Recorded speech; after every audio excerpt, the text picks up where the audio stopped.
Assalamualaikum warahmatullahi wabarakatuh. Saya Muhammad Ikram Daniel bin Ramli daripada program 2 Diploma Teknologi Elektrik Kolej Vocational Usul. Assalamualaikum warahmatullahi wabarakatuh.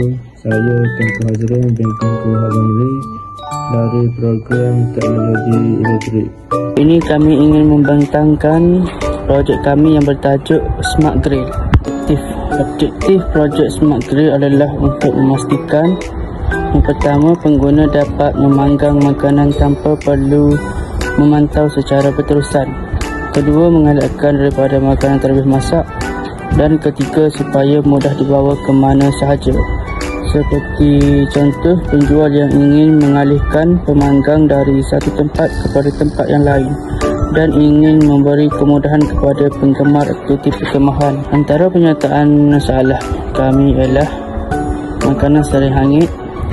Pengguna perlu memantau sepanjang masa semasa membakar makanan dan kekal di sesuatu tempat sahaja.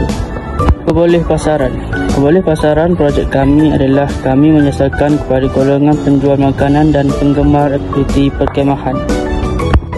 Metodologi: pastikan pemanggang disusun dengan betul. Jika pemanggang seberguna tersebut mempunyai beberapa bahagian yang boleh direlaikan, pastikan semua bahagian seperti rak pemanggang, dolan minyak atau pemanas disambung dan dipasang dengan betul sebelum digunakan.